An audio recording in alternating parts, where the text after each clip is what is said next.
Você foi presidente da Whirlpool, dona de marcas que está na casa de todo brasileiro, basicamente, né? Brastemp, Consul, KitchenAid. Não é uma ambição desenfreada, né? Mas você fala, pô, qual que é o meu teto? A gente fala muito disso, né? Dá pra puxar, dá pra subir meu teto? Dá. Então o que eu tenho que fazer pra subir meu teto? Olhando para frente, num dia que nem eu nem você estivermos mais aqui para contar a história, o que você gostaria de deixar para as novas gerações? Vai buscar o seu sim, não fica no não. Mas se não tem, eu entendo. Agora cria as condições para buscar o sim. Qual foi para você, Paulo, a tua primeira grande frustração na carreira? Nunca tem um ideal pra nada na vida, pra nada. Tem que ter um pouco de risco.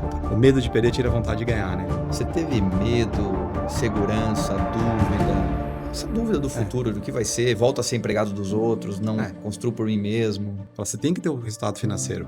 É obrigatório, mas não em detrimento das pessoas. Então, as promessas que você faz dentro de uma corporação, elas estão em nome da corporação, mas também elas estão em seu nome. Como você entende que a paternidade mudou quem você é? Como é que foi essa virada essa criação de um novo personagem pai que não existia, né? Autonomia, para quem chegou em cargo alto, a pessoa sonha, né?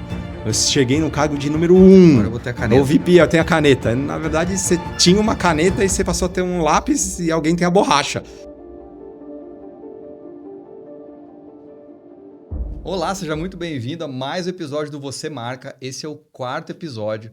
Aqui a gente traz a mentalidade e as decisões por trás dos grandes líderes, dos grandes profissionais, dos grandes executivos. E hoje eu tenho o prazer de trazer um convidado aqui que eu venho convivendo há basicamente um ano.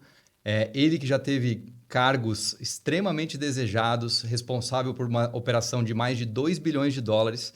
E de alguns anos para cá, entendeu que o nome dele era uma empresa, o nome dele era uma marca e vem construindo dentro do empreendedorismo diferentes frentes para cada vez mais deixar a sua marca no mundo, transmitir mais o seu olhar e as suas habilidades. Então, tenho o prazer de te apresentar aqui, Paulo Miri.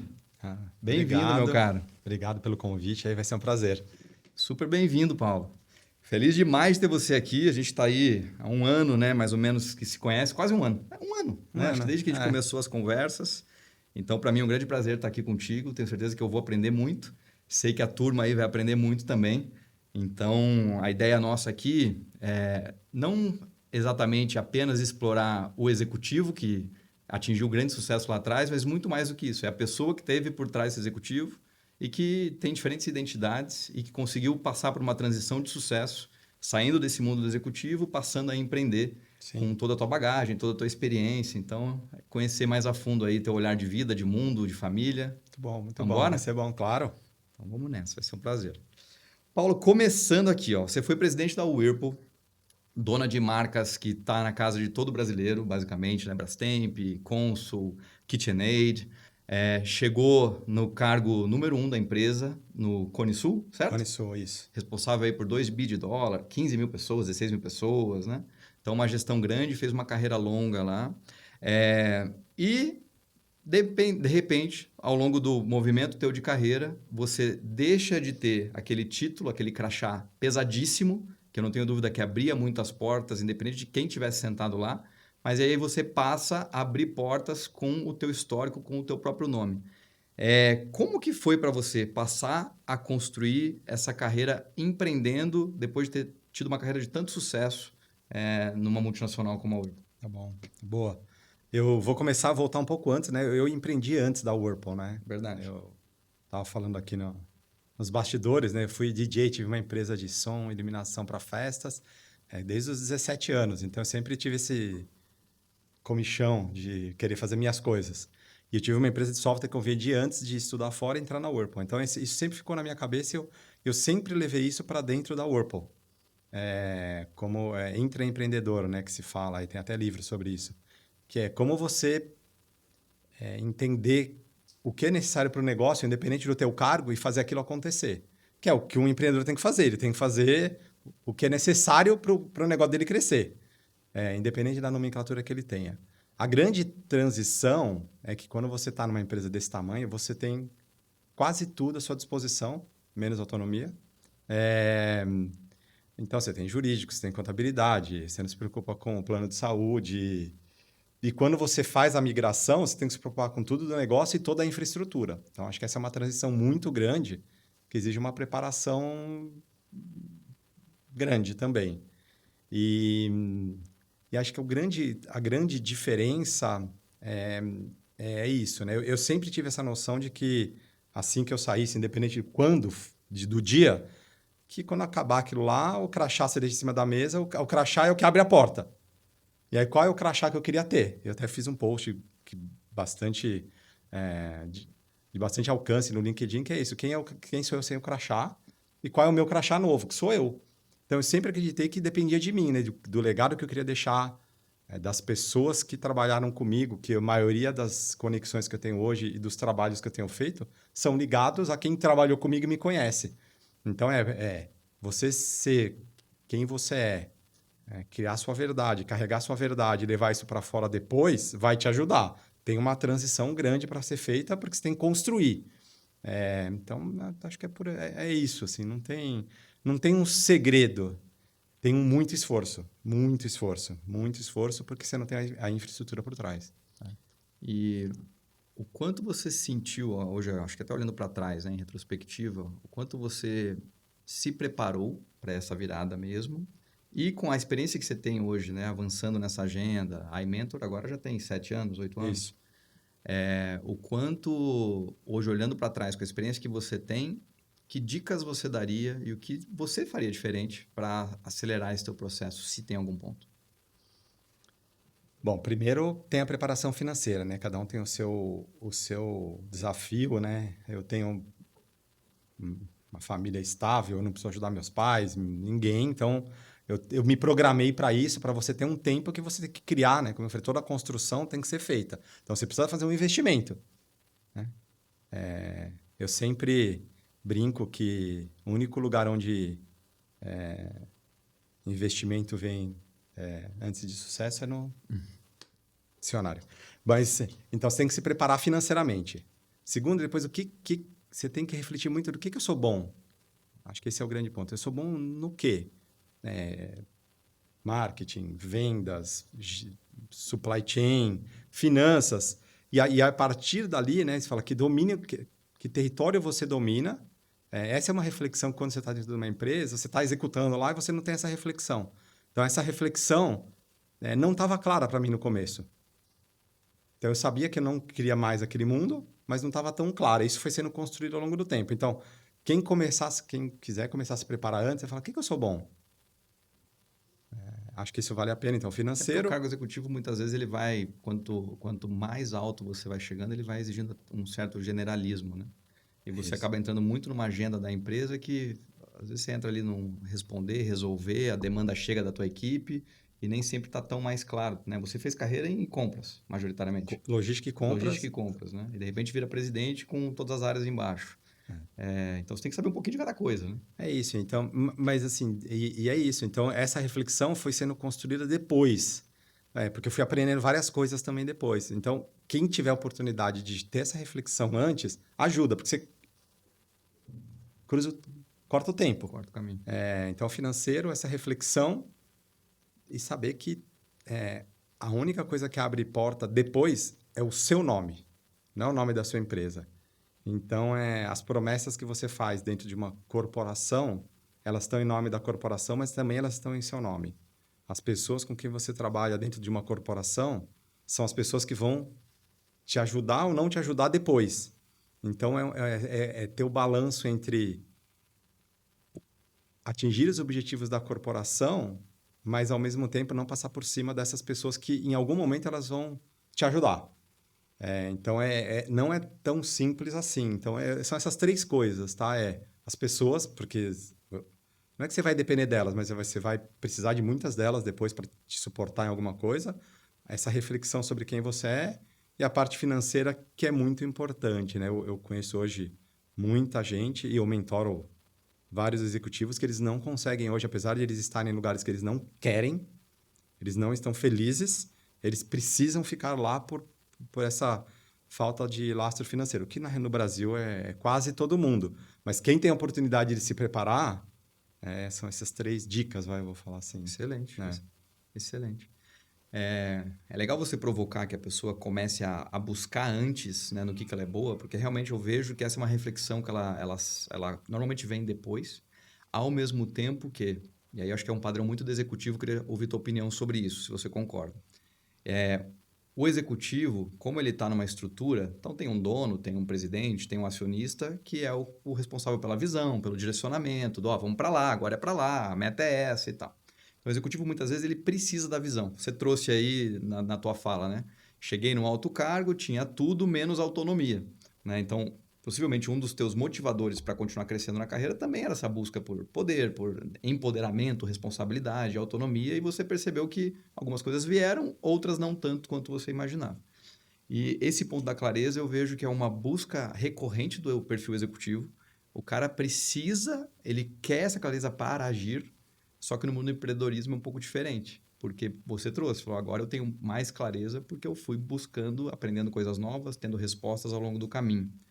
Como você vê essa busca por clareza do executivo para agir e se essa clareza ela não acaba sendo reflexo do movimento?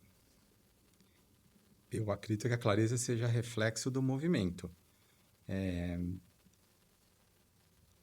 Eu vou falar da Whirlpool, né? Que eu fiquei 17 anos lá, né? A Whirlpool, quando eu entrei, ela era muito isso. Ela era quase uma operação independente. Então, os executivos do Brasil quase nunca teve um estrangeiro.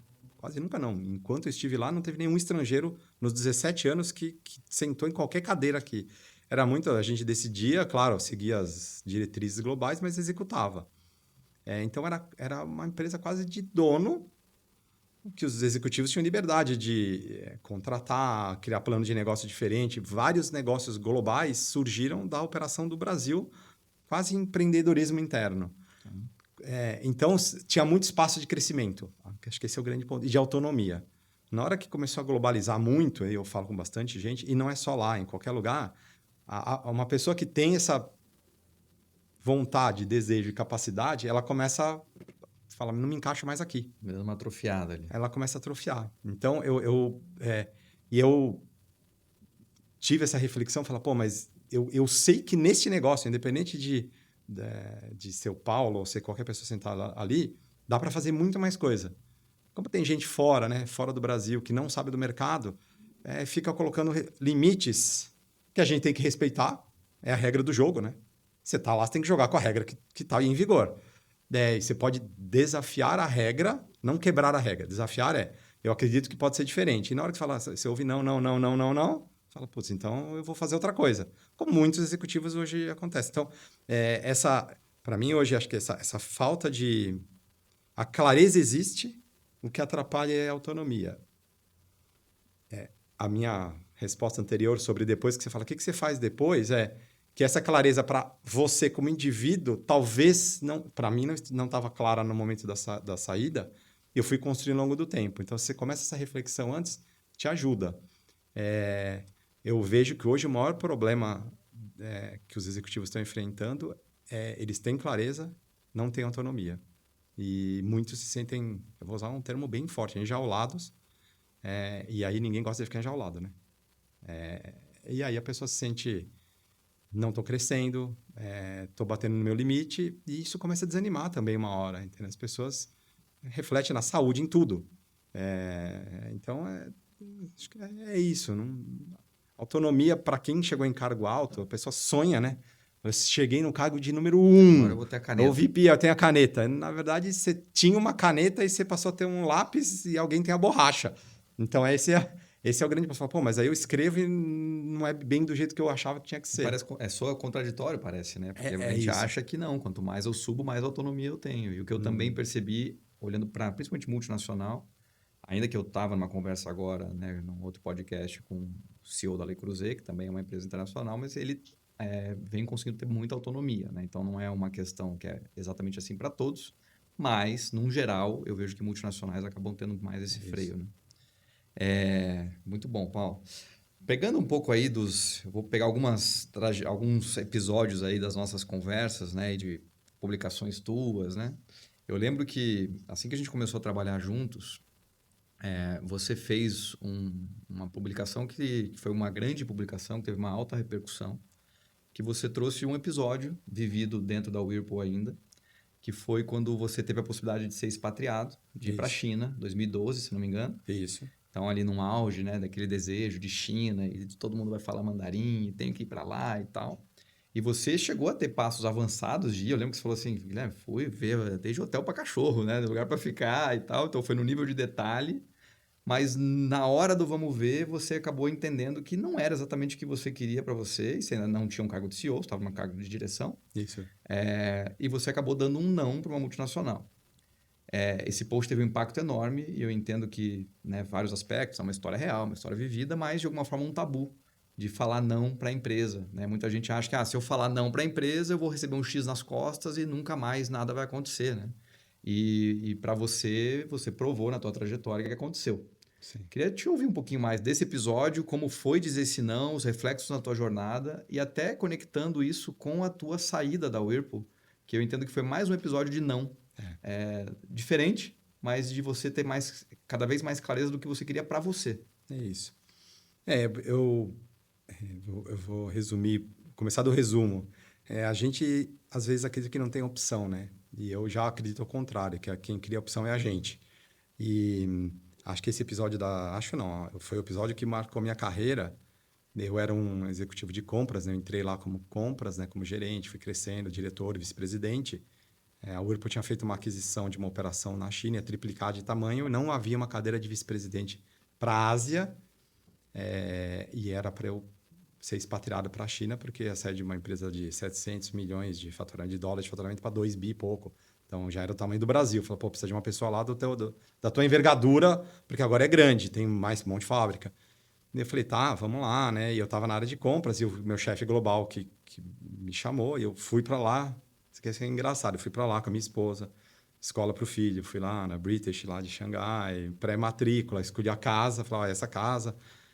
Hotelzinho de cachorro, tinha 2 cachorros. A gente foi lá, porque o processo da China demora 6 meses. Tem que deixar o cachorro 6 meses hospedado para ver se não tem doença. Quarentena. Quarentena. Fomos escolher o lugar, tudo certo.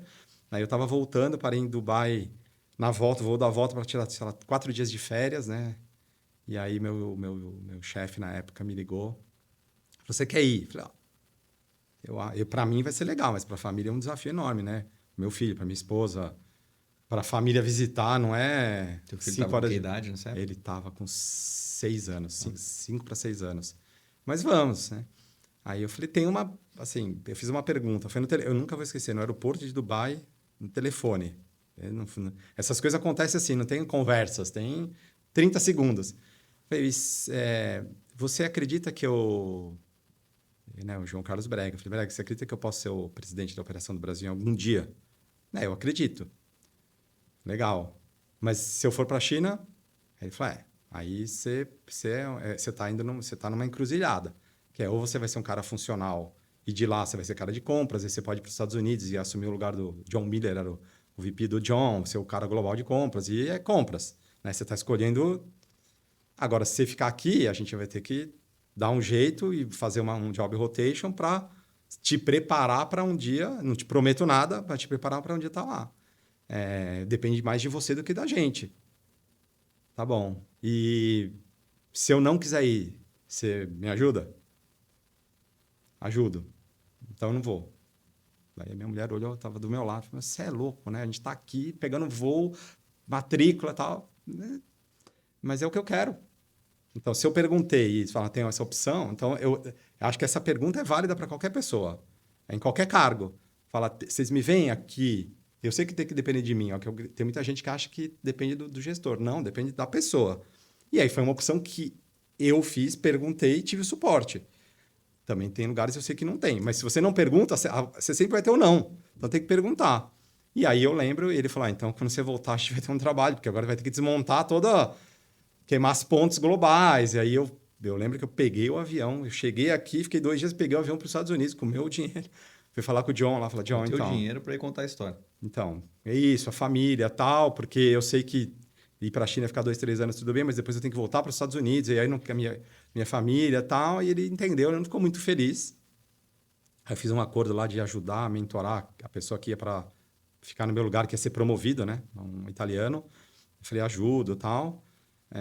Então, assim, não é que queimou o filme, então não é aquele não e bate a porta e sai, né, batendo o pé. Você tem que ter um não e gerenciar a consequência do seu não.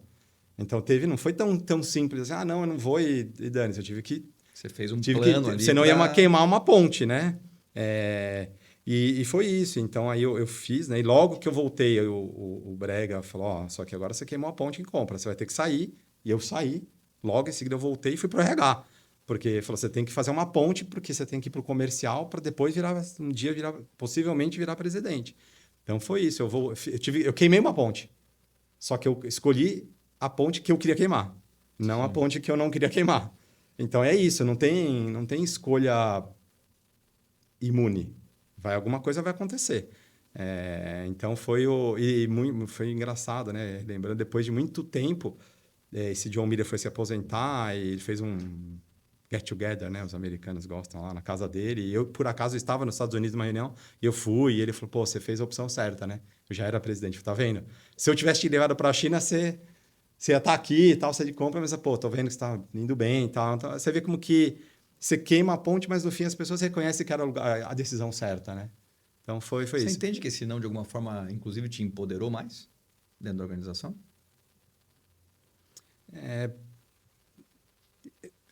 Assim, nossa, é uma pergunta, deixa eu refletir aqui um pouco. Depois vocês editam.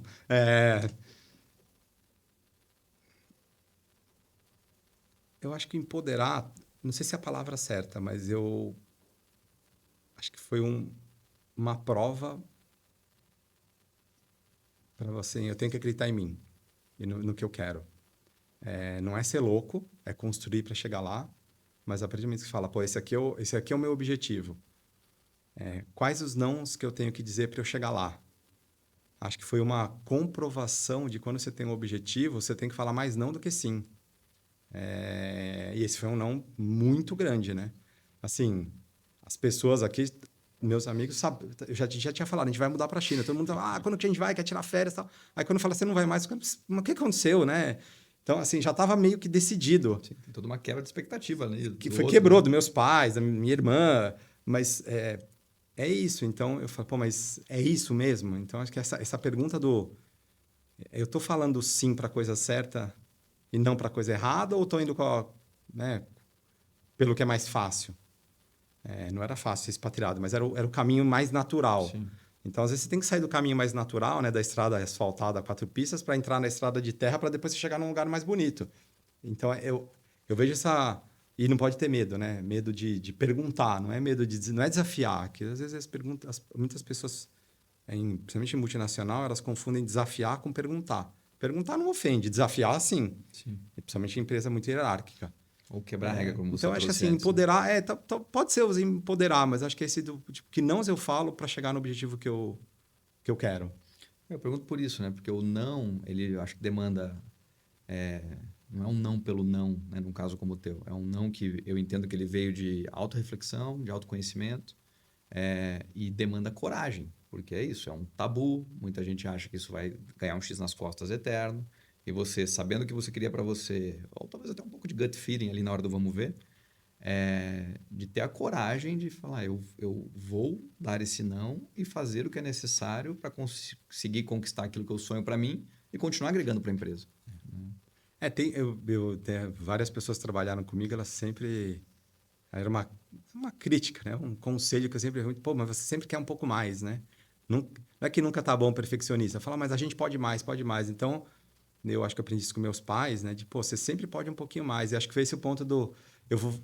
Se eu acreditava que eu tinha o potencial para sentar na cadeira de General Manager, SEO, e eu falava, mas por que eu vou me contentar com um pouco menos, entendeu? Então, mas tinha que construir um plano para isso, tá? Então, o não foi muito não sentar em cima eu já tinha sucesso, eu já era vice-presidente, já estava bem remunerado, entendeu? Eu falei, mas dá para ser um pouquinho mais, entendeu? Assim, não é uma ambição desenfreada, né? Mas você fala, pô, qual que é o meu teto? A gente fala muito disso, né? Dá para subir meu teto? Dá. Então, o que eu tenho que fazer para subir meu teto? Então, eu sempre fui muito isso. Para mim, para minha equipe, então, vai ser exigente pra caramba. Porque eu acredito, falava sempre para as pessoas, eu acredito que você pode fazer mais. Então, vai, puxa mais, entendeu? Então, às vezes, você tem que falar não. Não para alguma coisa, porque senão você põe um teto menor do que a tua capacidade, tá? Então, acho que é muito disso. E você vê de maneira geral, até com as pessoas que você orienta, acompanha mais próximo, O que você está falando aqui está me lembrando muito aquela frase que a gente fala que eu trago muito do mais vontade de ganhar, menos medo de isso. perder, né? Então aqui me parece que você tomou uma decisão com muito mais vontade de ganhar do que medo de perder. Você sente que, num geral, o executivo acaba tendo esse comportamento ou ele acaba, até pelo cenário hoje, chegou num alto cargo, economia, responsabilidades, ele acaba usando a responsabilidade como muleta para não tomar decisão, baseado mais no medo de perder do que na vontade de ganhar? Eu acredito que sim, de maneira geral. E eu sempre falo isso para todos, né, meus mentorados e pessoas que eu encontro, que me perguntam da minha carreira. A gente vive num país que, infelizmente, né, assim, o lado financeiro pesa muito, tá? Então, para mim, acho que eu vejo muita gente que se segura desse lado e fala, pô, eu tenho um salário X, a minha família depende. Então, eu vejo que tem esse lado que é isso. Acho que muitos dos sims que as pessoas falam, querendo falar não, estão ligados a esse ponto. Eu entendo, não é uma crítica. Agora, se a pessoa tem essa possibilidade, por que não? Acho que aí meu desafio, né? Eu vou até olhar ali se você tem essa possibilidade, tem um lado financeiro sustentável, vai buscar o seu sim. Não fica no não. Mas se não tem, eu entendo. Agora, crie as condições para buscar o sim. Às vezes nunca chega nesse momento ideal, né? Nunca tem momento ideal para nada na vida. Para nada. Tem que ter um pouco de risco, tá? Eu acho que essa frase é muito forte, né? A vontade de... O medo de perder tira a vontade de ganhar, né? Então, cara, mas perder... A perda você já tá lá, o não você já tem. Então, mas eu entendo esse lado financeiro, tá? Então, é para não ser... assim, falar, vai lá, né? Dá uma de louco, tá? Hipocrisia de quem tá com dinheiro, Hipocrisia, né? quem tem dinheiro, tá? Eu entendo. A gente vive num país que é muito desafiante, assim, né? Então, mas é isso. Pensando nessa linha do perder, né? Qual foi para você, Paulo, a tua primeira grande frustração na carreira? Frustração na carreira? Cara, assim, grande. Eu realmente não tive pequena. Assim, eu fui estagiário da Kodak, tá? Assim, eu acho que é uma frustração. Vou usar a palavra em inglês, um disbelief, né? Eu não acreditava. A Kodak inventou a câmera digital. Eu estava no departamento de fotografia profissional e, cara, esse é o futuro. E eles, não, a gente vai continuar com filme aqui, papel, porque o digital não vai para frente, cara. Eu não acredito. Eu era estagiário. Eu não acredito que eles não estão entendendo o que vai acontecer no mundo daqui a 5 anos. Então, para mim, aquilo foi uma frustração com as corporações tão grande. Ali eu era estagiário, eu tinha 22 anos, de entender de que o medo tira a capacidade cognitiva de tomar uma decisão para melhorar o futuro. É um negócio desse tamanho, né? O que acabou Desse acontecendo. tamanho. Eu lembro, eu era estagiário, eu fui contratado para cuidar de câmera digital. Eu e um outro rapaz, Henrique, engenheiro também, é o nome do meu filho. E eu lembro, a gente foi, cara, eu lembro, na Editora Abril, na época da Copa de 94, 93 para 94, vamos levar as câmeras digitais para tirar foto no campo. Não existia. Quem nasceu hoje já... Playboy, como que é para tirar foto em lugares, né, mais distantes, tal. A gente foi lá fazer demonstração e, cara, era um negócio que todo mundo falava, nossa, isso vai ser demais, tá? É muito pesado, tal. Mas a tecnologia é muito rápida. Então, eu sempre esse negócio de, cara, se você não está tomando uma decisão que vai melhorar o seu futuro, o que você está fazendo? Então, talvez a frustração veio daí. E aí, por causa disso, eu acho que foi ali, né, de aprender novo, de falar, putz, eu não quero ser assim. Eu não quero trabalhar num lugar que seja assim. E eu não quero ser assim. Então, talvez não foi uma frustração, mas foi um warning, né? Um sinal, um alerta de falar, não faça isso com você e onde você estiver. Talvez a segunda frustração, que acontece com a maioria das empresas, né? A Whirlpool, eu cresci numa Whirlpool que tinha muita autonomia, como eu falei 2 respostas atrás, e ela foi perdendo um pouco disso, né? O global, os controles, tá tudo certo. É do jogo. Não é de comply, não é isso, né? De tomar uma decisão sobre contratar um gerente aqui, porque o negócio do Brasil precisa daqui, mexer num produto ali, porque o varejista lá está pedindo alguma coisa. E na hora que começam a tirar essas asinhas, cara, então você começa a ficar... A frustração vem dessas pequenas deslizes do dia a dia que vão minando a autonomia. Então, não foi uma coisa grande, foram pequenas gotinhas que transbordaram o copo d'água. E quando você passou a perceber que não estava mais tendo essa autonomia que de alguma forma você ansiava ali, você consegue mais ou menos mensurar quanto tempo entre esse início de incômodo até a tua saída, por exemplo? Foram uns... Acho que foi logo depois que eu fiquei uns 6 meses como interino, assim, eu não era o presidente ainda, 2015 ali, mas eu era praticamente responsável por tudo, e aí oficialmente foi 2016, né, que eu assumi. Nessa transição que você fala, agora eu tenho a caneta, então assim, é muito louco, porque você assume um negócio que você é o número 1, e ao mesmo tempo você perde então, assim, é muito louco, porque todo o período de 3 anos e meio, quase 4 anos que eu fiquei como número 1, isso foi um sentimento que ele ficou sempre entre a felicidade de estar na cadeira e a frustração de não poder. Então, foi um processo de amadurecimento e de uma reflexão de falar, eu não quero, né, não quero mais isso para mim, nem aqui, nem em outro lugar, mas também não quer sair. E o que eu quero para mim, né? Também E o acho que é eu uma quero dúvida, para né? mim, entendeu? Porque é isso, você tá lá e aí a minha equipe me olhava e falava, mas precisa decidir isso. Eu falava, então, mas agora não dá, tem que jogar para frente. E eu entendo, e faz parte do jogo corporativo. Então, o ponto né, estamos em época do Copa do Mundo ainda, né? Tem a regra do jogo. Ou você joga com aquela regra, não adianta reclamar, a regra é aquela, todo mundo sabe. Mas eu vou te falar, eu não quero mais jogar este jogo. Não vou mais jogar os futebol com essa regra, eu vou jogar basquete, que é outra regra, outro jogo. 2 têm bola, são diferentes regras. É isso. Então, se você está desse jogo, aprende a jogar nessa regra. Se você não gosta mais da regra, vai jogar outro jogo. Que foi exatamente o que eu fiz. Tem muita gente que quer pegar a regra do futebol e aplicar na quadra de basquete. Não funciona. E vice-versa. Aí você vai para uma corporação, também quer ser o maluco e fazer tudo, cara, quebrar a regra do global. Não funciona. Você pode questionar a regra para que a regra seja alterada. Mas não seguir a regra não funciona. E essa é se você já ia perguntar, essa é a transição mais difícil que tem, que é você está jogando numa regra e aí você vai ter que se adaptar a jogar em outra regra. Aqui no caso, olhando para empreendedorismo, né? Empreendedorismo / marca pessoal, né? Depender de si mesmo. Você teve medo nessa saída, nessa mudança, Paulo? Assim, entrando um pouco mais, né? Você saiu em 2019, certo? Aí vem pandemia ainda na sequência, para dar mais uma chacoalhada. Você teve medo, insegurança, dúvida, essa dúvida do futuro, do que vai ser, volto a ser empregado dos outros, não construo por mim mesmo? Medo não, dúvida sim. A principal dúvida era essa do... É difícil, né? Você, que nem de novo, você é jogador de futebol, né? Vou pegar o caso do Michael Jordan, né? Não sei se vocês lembram que ele jogou 6 vezes campeão, 5, né? Agora eu vou jogar beisebol, né? E ele viu que no beisebol ele não era tão bom assim, voltou a jogar basquete.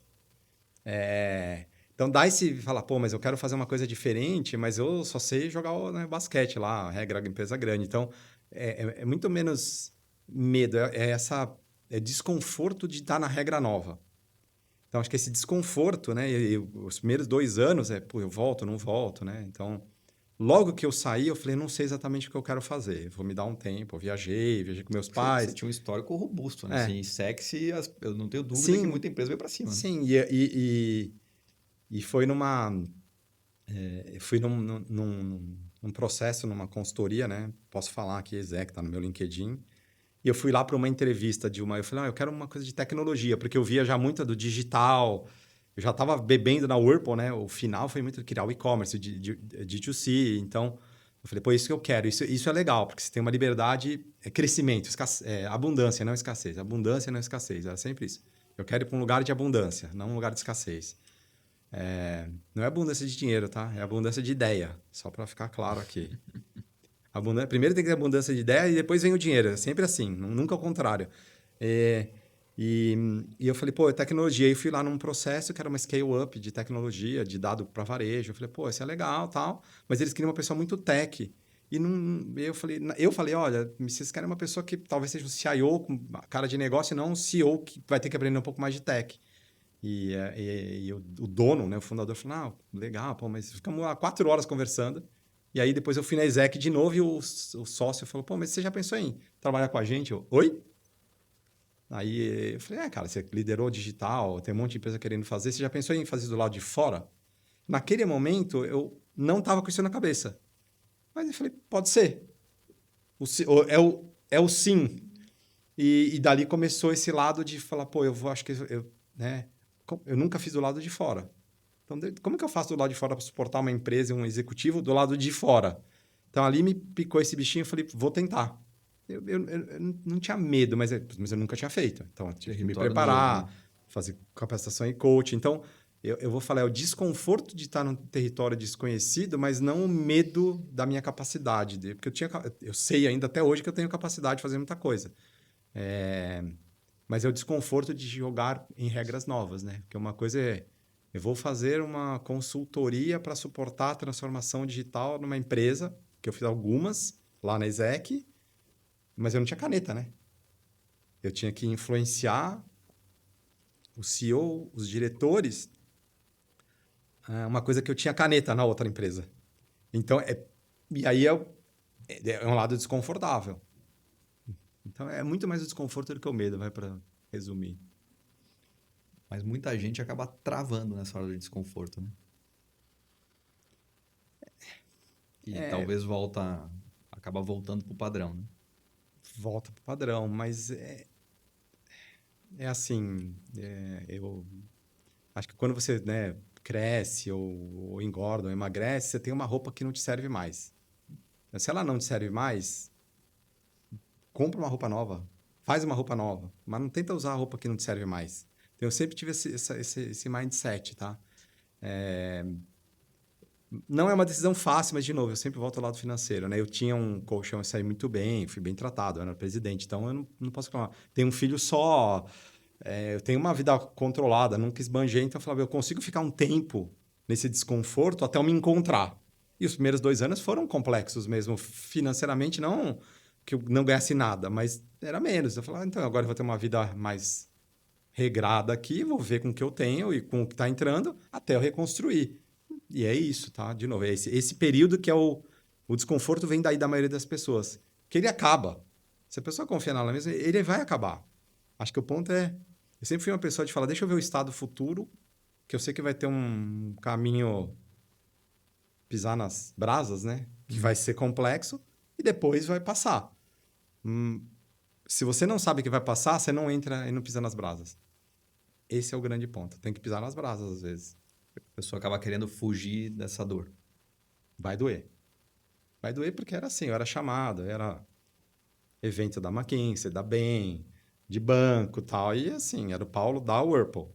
O Paulo Miri, algumas coisas eu era chamado, mas 90% desapareceu. Então, tem esse lado também. Eu vou falar. 90% você diria que realmente Não é ego, né? Assim, você pertence a um lugar que agora você não pertence mais. Então, você tem que desconstruir tudo isso e você falar, é a fase da transição. Quais os novos lugares que eu pertenço agora?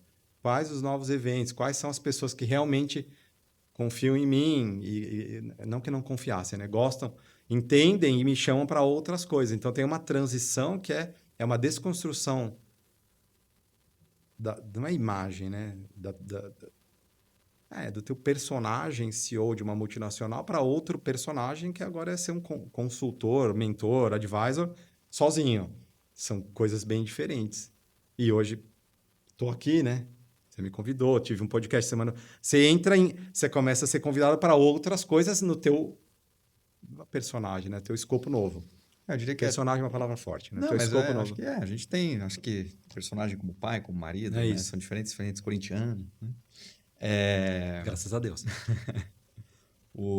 Acho que dentro daquela empresa você tinha uma reputação naquela bolha, por mais que ela fosse grande, né? E aí você sai, parte dessa reputação vem junto e parte você tem que reconstruir, porque é uma reputação nova, num ambiente novo, né? Por exemplo, eu acompanhei muito da tua escalada ali em exposição em LinkedIn e tal. Ali é um território que é novo, você tem que criar uma reputação nova. E até então era um Paulo, CEO de uma Whirlpool, em eventos do segmento que as portas eram abertas, de repente você está trazendo a tua visão de mundo, de liderança, de construção.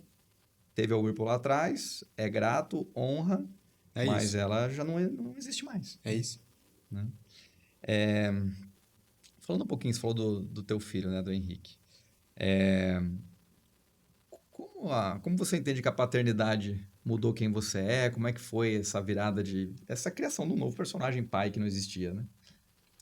Como isso mudou teu olhar, inclusive, para a construção de carreira e profissional? É, é assim, acho que foi um dos pontos, acho não, tenho bastante convicção que foi um dos pontos que consolidou a minha decisão de não voltar mais para o mundo executivo. Porque no mundo corporativo nós estamos, Sim. nós não estamos no mundo executivo. Cara, meus primeiros 5, 6 anos, 7 anos da vida do meu filho, eu era quase um estranho. Eu lembro o episódio, acho que na festa de 5 anos dele, que marcamos para um domingo, aí me falaram na quinta, você tem que ir para os Estados Unidos, você tem que estar lá segunda de manhã. Eu falei, pô, mas tem a festa do meu filho. Eu falei, e? Aí eu lembro que eu fui com as malas pro buffet antes, tirei foto lá com meus pais, falei, pai, chega antes, a festa era 7, 6, chega lá 4 horas, tirar foto, eles ficaram e eu fui para o aeroporto. Então, era assim, né? Todo mundo sabe. E aí eu falei, pô, mas aí o meu papel principal é minha família, número 1, a empresa é número 2, mas nem todo lugar dá para ser assim. Então foi um dos pontos, será que eu quero? E o meu filho estava bem na época de entrar na adolescência ali, na hora que eu tomei a decisão da saída, né? E logo em seguida veio a pandemia. Então eu falei, pô, acho que agora é o momento de eu criar esse... Então eu falei assim, né, de novo, né, de aprender a trabalhar no mundo corporativo do lado de fora, com a oportunidade de estar mais perto dele neste momento que era crucial para o desenvolvimento de um homem, né? De um ser humano que eu pudesse estar mais perto. Minha esposa, sempre, claro, né? Ela também é executiva, foi executiva. Mas assim, se eu puder estar mais perto, vai ser mais legal. E foi muito bom, né? De novo, eu ia pegar ele no inglês 4:30. Não todo dia, mas eu conseguia ir no treino de futebol. Então, eu conseguia aproveitar indo a transição de menino para adolescente, adolescente para adulto, bem mais perto. Então, eu acredito muito, né? O slogan da Imenta, né? Que o trabalho existe para expandir pessoas. Expandir, que elas fiquem melhores. Pô, se eu não fizer isso dentro da minha casa, eu vou fazer onde? Ajudar meu filho a se expandir. Então, acho que foi uma decisão muito... Hoje, olhando para trás, né? Todo mundo falava que era louco. Hoje, todo mundo fala, pô, admira. Então, hoje eu vejo que meu filho está fazendo engenharia elétrica, o mesmo curso que eu fiz, em outra faculdade, mas é isso, tá? E eu falei, você faz o que você quiser. Então, você tem uma influência, que você fala, você tem um orgulho, que você estava lá perto e ajudou, porque eu acredito que eu não conseguiria ter feito se eu estivesse no mundo executivo como eu vejo hoje ainda. Então, ajudou muito. Tá mais perto, né? Meu pai tá passando alguns problemas de saúde agora, como você sabe. Então, também tá perto. Ter disponibilidade de ir no hospital a hora que eu quiser, largar qualquer coisa no meio. Não é assim também que tem cliente e tal. Mas você tem uma flexibilidade, ó, dá para mudar, né? Hoje à tarde, tem que ir lá falar com o médico e tal. Eu tinha uma reunião, uma mentoria, falei, pô, é possível a gente fazer amanhã? A pessoa, claro. Uma multinacional é praticamente impossível. Então, essa liberdade de gerenciar para estar perto de quem você ama é um negócio que me ajudou muito a tomar a decisão. Consolidar a decisão. E volta para esse autoconhecimento e clareza, né? Acho que a gente vai normalizando muita coisa, né? Então, normaliza uma distância dos filhos, normaliza que eu preciso. E, de novo, não é que precisa, são escolhas, né? Mas será que não existem algumas equações, né? Algumas decisões que a gente pode forçar um pouco mais para a linha que a gente acredita, né? Eu recebi, eu lembro, nessa época aí eu não lembro, essas coisas de meme, Instagram, não, cara, né, na hora que você estiver ali nos últimos momentos da tua vida, ninguém da tua empresa vai lembrar das horas extras que você fez, mas seus filhos vão. Nem das metas que bateu, né? É isso. Tem uma conversa nossa que me marcou, acho que lá do início também da nossa jornada, que foi, de alguma forma, a saída do teu filho para estudar fora. O quanto isso também te impactou num novo momento de vida, né? De trazer, talvez mais à tona de novo, meu filho está seguindo, estou fazendo meu papel, ele está seguindo a vida dele. E E eu tô aqui, né, cheio de energia, cheio de vontade. Como é que isso te impactou? A saída do teu filho, nesse momento teu de escalada como empreendedor, nesse novo momento? É como eu falei antes, né? A partir do momento que você está mais perto e você suporta, né? Ajudar é uma palavra que eu tento evitar usar. É suporta o desenvolvimento dele, né? Fala, beleza, ele escolheu a faculdade legal e tá lá, e ele estuda fora de São Paulo agora. Pô, me olhei lá e falei, nossa, agora meta cumprida. Ele tem agora, daqui para frente, 18 anos, é a vida dele. Abriu espaço. O que eu faço com esse espaço? Aí falei, pô, aí onde eu comecei realmente foi no ano passado, né? A buscar de falar, bom, pô, eu tenho super energia, bem fisicamente, ainda acredito que possa trabalhar pelo menos mais uns 20 anos, não com essa energia de hoje, mas com alto grau, né? Alta intensidade. O que eu faço com esse tempo? Aí eu falei, pô, tem coisas novas. E aí, acho que esse ponto mas, de novo, não voltar para o mundo executivo. Apesar de tudo, depois de 7 anos, ainda sou consultado de vez em quando para voltar para uma cadeira executiva. E aí foi numa dessas, eu falei, será? Agora que eu tenho tempo, ele não está aqui. Aí eu falei, não. Aí foi a decisão mesmo de falar, não, eu vou agora desenhar uma maneira de devolver para o mundo tudo aquilo que eu fui suportado e construí, que é isso, né? Acho que ficou claro esse ponto da função do trabalho, né? Expandir pessoas, que também foi se definir nos últimos 18, 24 meses da iMentor, que é a minha empresa. Como é que eu faço isso, né? Como eu entrego isso para o mundo, né? De suportar mentoria, advisory para empresas. Então, aí é desenhar, assim, todo mundo acha que é simples, né? Não é simples. Você muda o LinkedIn, o jeito de escrever e tal. Todo mês você está revisando alguma coisa até ficar quase do jeito que você gostaria. Então, agora é a hora de acelerar, né? Isso eu já estava fazendo, talvez, de uma maneira mais nos bastidores. Agora eu vou pôr para o mundo. Então, é aí onde a gente se encontrou ali. Mas calhou de estar falando, o que eu faço com todo esse tempo, já que eu não estou mais suportando ele, né? Aquela época de prestar vestibular, aí que vocês vão passar por isso, que é uma fase muito complexa, né? Para um adolescente que ele vai fazer 18 anos, aprender a dirigir, abandonar todos os amigos que ele tinha no colegial, ser maior de idade, fazer um curso que ele não sabe se ele quer na vida. Então, os 16 a 18 anos são uma fase complexa. Então, você tá perto é legal, só que acaba. E também não vou ficar em cima de um menino de 18 anos, né? 19 anos aí, porque também é a vida dele agora, entendeu? Fala, agora, job done, vou pro next. Vou pro próximo, é isso. Muito bom, Paulo. A gente discute muito, né? Nós estamos pequenininhos, mas a gente discute muito até esse fato, né? Como vai ser daqui 15, 20 anos aí, faculdade, né? As opções. E até, inclusive, um ponto, né? Meu pai foi executivo, o pai da Nathalie foi executivo, né? Então, nós tínhamos uma doutrina de vai ser executivo que dá certo. Eu fui trainee, ela foi trainee, os dois cresceram na carreira. E deu muito certo, né? Muitas coisas foram atingidas ali, mas chegou alguns momentos de, putz, será que é isso? Frustração, que piloto automático é esse? E aí a gente passa a empreender, né? Eu acabei sendo desligado, criei a mentoria, depois a Nathalie, depois de um tempo, pediu demissão para se unir à mentoria. E hoje um ponto que a gente discute muito é isso, o quanto essa nossa decisão hoje pode impactar a visão deles de construção, né? Então, não é que eles não possam vir a fazer uma carreira executiva, uma faculdade, mas com certeza hoje a gente abriu um novo leque que talvez a gente não teve lá atrás, esse olhar para maiores possibilidades, né? Eu vejo muito isso de... A gente só sabe da nossa história quando a gente olha para trás, né? A gente não sabe o que vai acontecer, mas eu não gostaria que... eu gostaria que o meu filho visse em mim e na minha esposa exemplos de não ter medo das coisas. Acho que esse é o ponto. E aí, a gente voltando lá, que eu vejo muita gente com o mundo executivo com esse medo, o medo do que vai acontecer e tal. Cara, vai dar certo. Eu sei que, de novo, né? O financeiro pesa muito, mas não é só isso. Então, ele pode fazer o que ele quiser, mas nunca tenha medo. Então, acho que esse ponto de suportar ele para ele não ter medo, ele ver que a gente não teve medo de tomar essa decisão, é um ponto, para mim, ele parte... eu lembro quando eu era estagiário da Kodak e eu pedi demissão do estágio, era uma mega... A Kodak, na década de 90, era uma das empresas para se trabalhar. Desejo. E meu pai falou, você é louco. Eu saí da Kodak para abrir uma empresa com 2 amigos da faculdade. Meu pai, você é maluco. Aí era essa história. Eu vou falar, filho, parabéns. É uma visão de mundo diferente. Então, eu não gostaria de... Eu gostaria que meu... E eu entendo, tá?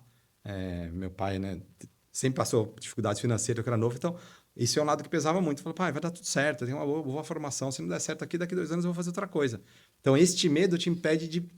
Você coloca teto muito cedo, entendeu? Então, acho que a minha função de tirar o teto do meu filho, que eu aprendi ao longo do tempo, quando ele já sabe disso logo de cara. Então, essa foi o meu job, sei lá, dos últimos, né? 16, hoje nós estamos em 26, né? 23 e 24, é 25 e 26, agora ele vai criar o teto dele. Ou vai desenhar o que ele quer de teto. E aí agora eu vou fazer outra coisa. Então é legal, assim. Olha, mas eu só consigo contar essa história agora, né? Uhum. Porque você tem que ir criando e tal. É isso. Você vai construindo a parede depois que você vê que a casa está pronta, né? Que ela ficou bonita. É. Falando do teto, você bateu bastante na tecla do teto aí, é uma coisa que eu vejo muito. Qual, qual o papel do ambiente, das pessoas que você convive na altura desse teto?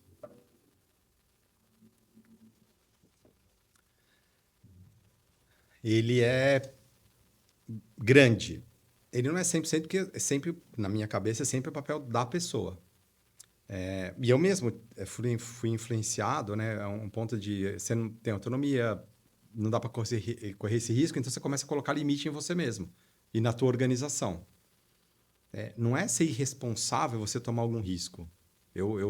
Todo mundo que me conhece fala, pô, Paulo, você toma decisões arriscadas. Fala, mas eu desenhei o meu grau de risco antes, então eu sabia que dá para ficar tanto tempo, sei lá, um ano e pouco sem praticamente pouca entrada para construir. Então, na hora que você está num ambiente, tem muito controle, você começa a limitar o teto de todo mundo que está lá. E aí as pessoas passam a acreditar nisso, né? Você passa a acreditar naquele ambiente. Então, ele tem uma função muito grande e você tem que ter uma gana interna, não sei se esse é o nome, uma resiliência interna para não acreditar que aquela seja a verdade, tá? Então, de falar, putz, aqui não está funcionando, eu vou para outro lugar que funcione. E tem momentos, né? Às vezes é uma demissão, às vezes é uma reestruturação. Se você é pego num momento desse de demissão, reestruturação, num momento em que você já está com o teto limitado, a tua autoestima vai lá para baixo. Então, primeiro você tem que fazer um resgate da autoestima, da autoconfiança, para depois você começar a redesenhar o seu teto. O ambiente influencia muito, tá? Eu acho que é um ambiente muito por causa das pessoas que estão naquele ambiente. Um ajuste de referencial, né? Eu É, vejo no final do dia as pessoas que você convive, a empresa que você trabalha. Eu, quando eu migrei e entrei no empreendedorismo acelerado dentro do digital, ali para mim foi um choque grande de ver o quanto os meus referenciais mudaram radicalmente em vários aspectos, né? Desde como constrói família, como desenha a rotina, como faz dinheiro, né? Eu vejo assim, mundo corporativo de alguma forma tem uma certa linha de chegada. Então você vai cumprindo ali com as etapas e vai chegar num cargo tal. Enquanto que no empreendedorismo já é um campo extremamente aberto, não tem linha de chegada, é jogo muito mais infinito. é Né? isso. E aí o referencial ele acaba tendo, o ambiente ele acaba tendo um peso enorme. Né? Você falou bem, é o jogo infinito. Você tá num. Para mim é muito ligado ao risco, tá? É assim, qual o risco que você quer tomar para o prêmio que você quer ter? Como você falou, quando o prêmio está limitado, o prêmio é, sei lá, bônus de X salários. É o máximo que você vai ter, pô. No empreendedorismo pode ser zero ou pode ser 200 vezes mais do que esse limite. Então, qual o risco que você quer tomar para buscar esses 200? Então, eu acho que esse é o grande ponto. Todo mundo fala, mas é difícil. É difícil, mas também é difícil ser presidente, é difícil ser vice-presidente, porque a Funil, uma empresa de 16 mil pessoas, tem um presidente. Então, a mesma coisa, você vai para o empreendedorismo, quantos que batem esse ponto? São poucos, mas para mim, é a medida do grau de risco. Tá? E aí, lá dentro de um ambiente controlado, o teto está pré-estabelecido, entendeu? Excelente. Entendendo sobre marca pessoal, Paulo, migrando um pouquinho mais específico, você é um cara que teve alto cargo ali já há bastante tempo, e a gente discutiu isso várias vezes, né? O quanto com o alto cargo entra toda essa responsabilidade, os cuidados, os controles e tal. E E num alto cargo costuma ter todo esse controle do o quanto o executivo fala, né? Porque a palavra tem muito poder, né? Dependendo do que fala, pode impactar a reputação da empresa, ou dependendo esse executivo pode brilhar mais do que a empresa talvez queira. Então tem uma série de cuidados. Eu lembro quando a gente começou a trabalhar, você tinha, né, muito desse olhar ainda de Guilherme, eu ia em evento e palestra com uma equipe de PR a tiracolo, então tinha todo um media training, um protocolo. E um dos pontos que a gente veio trabalhando com bastante força foi conseguir trazer esse teu olhar com mais liberdade, entendendo que agora era um jogo teu, né, aberto. Qual foi para você o maior desafio dessa exposição? Não sei se é construção, porque a marca pessoal já está lá construída, né? Mas dessa exposição dessa nova marca pessoal e usando o digital. Eu acho que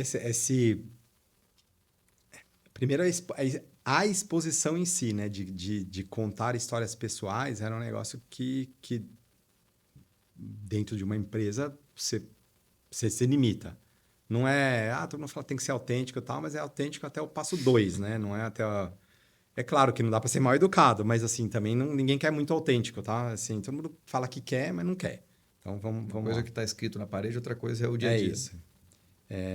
E o segundo é o medo de como pegar as histórias reais e tornar isso público sem expor. Então, numa empresa grande, talvez não, você nem torne público. E agora o desafio é como tornar público. Então, eu tenho feito muitos posts sobre as minhas mentorias sem falar, a pessoa X falou isso para mim numa mentoria. Porque são casos que acontecem na vida real e que outras pessoas se espelham e falam, pô, o que está acontecendo comigo, eu preciso de ajuda ou entendi como que é o caminho. Então, eu tinha um pouco de medo, porque como eu fiquei muito tempo lá, muitos dos casos foram da época que eu estava lá, né? De como é que eu faço sem expor a pessoa barra empresa? Não é expor porque é ruim, às vezes é expor um caso que foi discutido numa sessão one-on-one. Então, acho que esse era o primeiro ponto. O segundo era isso mesmo, de não correr o risco. Eu sempre falava de não correr o risco, mas esse era um risco que eu falava, mas eu vou correr risco. Correr risco de o que as pessoas vão pensar. É isso. No sentido de julgamento? Um pouco de julgamento. O segundo é exposição. Né? Eu nunca gostei muito de exposição, de foto e tal, mas assim, só que hoje faz parte do job. Então eu comecei a entender, né, e tua ajuda cara, mas se você não fizer isso, você não vai capturar o prêmio que você quer e você vai pôr um teto em você.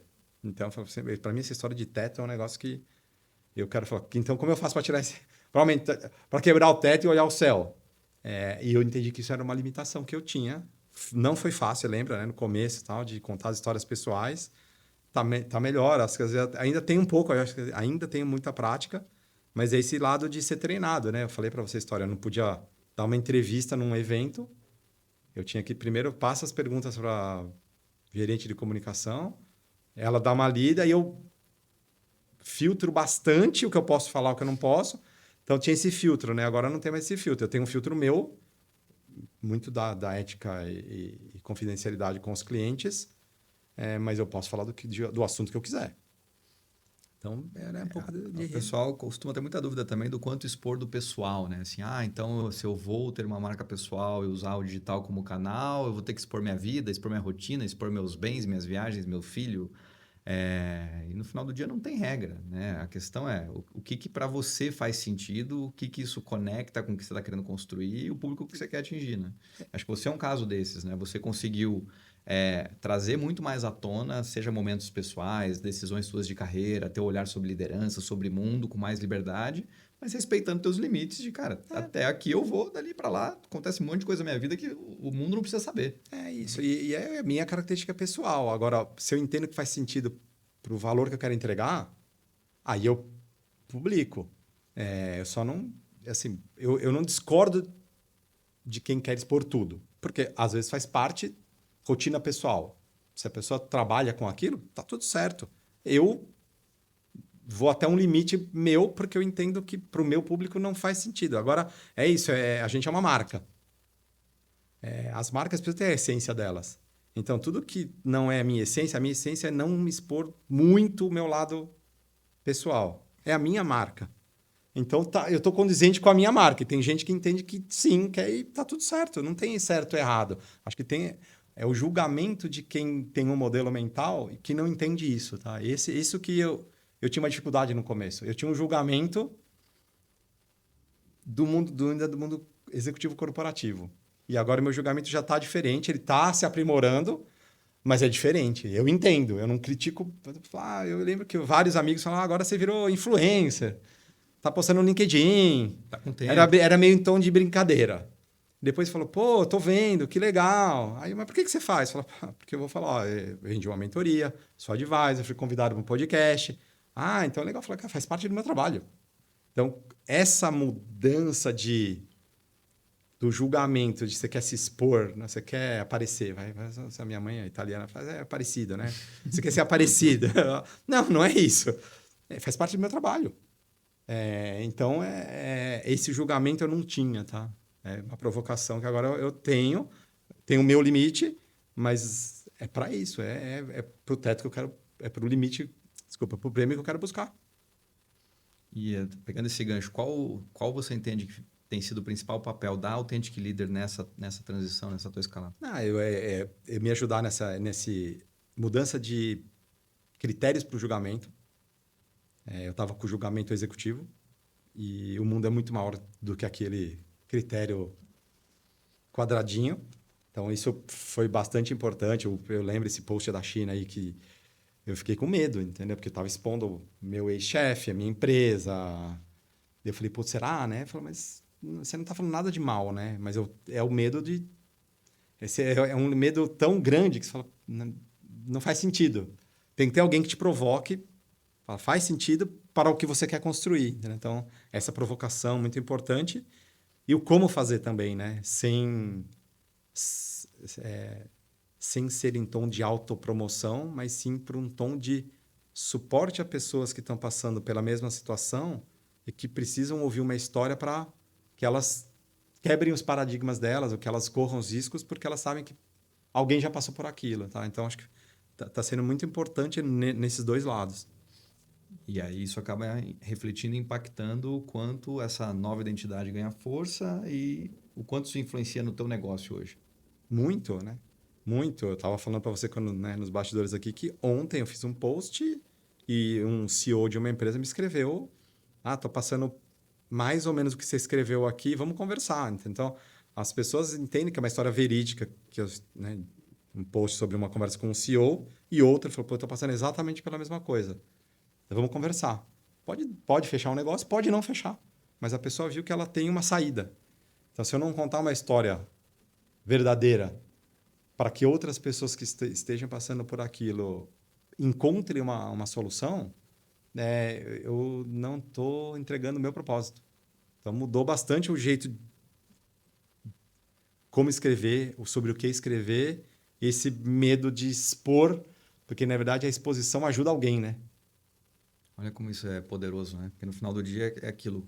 Quando você tem um porquê, você encontra um como, né? Então é aquilo. Antes não tinha muito porquê expor, porquê criar, porquê construir.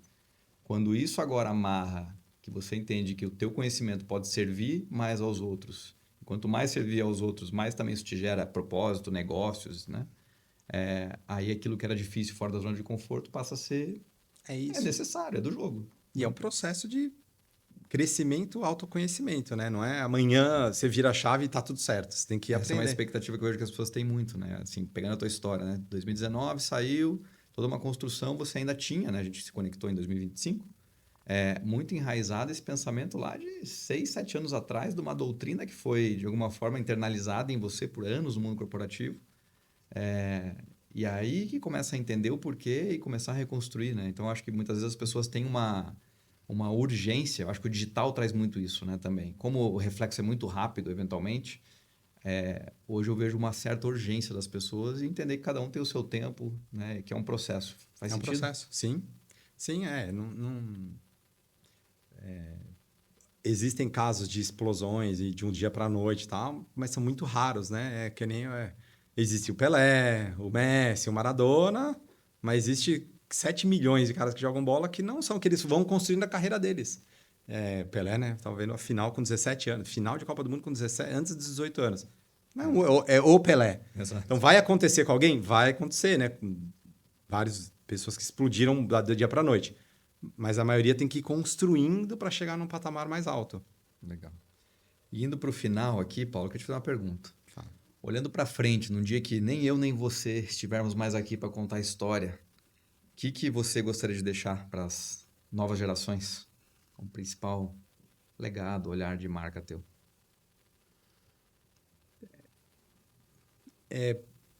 Estou ainda fechando isso, mas eu ainda foco muito do lado do... Tudo que eu construí foi através do meu trabalho, eu aprendi isso com meus pais, mas eu também acredito que o trabalho, ele não é só o financeiro, né? Então, para mim, esse negócio do trabalho serve para expandir as pessoas, né? Que está se tornando o logotipo, a frase da iMentor e meu, é isso, né? Fala, pô, esse cara entregou resultado e, ao mesmo tempo, desenvolveu as pessoas que trabalharam com ele. Como eu ajudar líderes, suportar líderes a fazer isso nas organizações deles, tá? Ou como advisor ou como mentor. Fala, você tem que ter o resultado financeiro. É obrigatório, mas não em detrimento das pessoas. As pessoas, na hora que elas veem que elas estão se expandindo, estão crescendo, elas vão entregar mais resultado financeiro. E não o contrário. E hoje eu estou vendo no mundo corporativo, se o resultado financeiro é mais importante, corta a reestruturação, às vezes tem que acontecer. Mas se colocar muito limite nas pessoas, elas não vão entregar o máximo potencial delas. Então, é isso, né? Pô, um cara que trabalhou aí no mercado brasileiro, né? Quem sabe expandir daqui a pouco para outros lugares, para trabalhar em organizações e que as organizações entregaram resultado e, ao mesmo tempo, formaram pessoas ainda melhores. Então, olhando para trás, eu consigo contar essa minha história, né? Desde a época que eu fui DJ, né? Eu estava falando para vocês aqui, eu gostava de entrar num lugar que a pessoa que encostasse no meu trabalho ficasse melhor do que ela era antes. No DJ era mais fácil, eu ficava mais feliz, né? Mais alegre e tal, mas em todos os lugares que eu passei, a pessoa se desenvolveu, ela ficou melhor, ela cresceu. Então, é trabalhar com líderes em organizações para entregar o resultado e, ao mesmo tempo, tornar as pessoas melhores. Mostrar que o teto que elas imaginavam pode ser ainda maior. Acho que talvez é uma frase ligada ao teto. Né? E derrubando a mediocridade, né? É isso. Que a gente se acomoda e muito fácil, né? Eu acho que acomodar é a pessoa não acreditar que ela pode mais. Putz, isso me deixa doído. Comigo, com todo mundo que eu convivo e com quem eu trabalho. Fica, você pode mais, vai, acelera. Então é isso, vai. É expandir. Olha aí, incentivador de pessoas. É isso. Muito bom, Paulo. Obrigado. Aprendi muito aqui. Prazer ter você aqui conosco. Fico muito feliz, né, pelos teus resultados, pela tua generosidade aqui de dividir tão bem a tua história. Tenho certeza que você deixou grandes provocações aqui para todo mundo. Obrigado, eu que agradeço. E muito feliz de a gente estar junto nessa jornada. Feliz, prazer para mim também. Pessoal, espero que você tenha curtido muito, né? O Paulo entregou o ouro aqui da visão de vida dele, visão de construção e deixou grandes provocações. Se você está pensando que você está com um teto aí na cabeça e acomodando muito rápido, não se permita, né? Você pode construir muito mais. O ambiente que você navega influencia diretamente nas suas relações.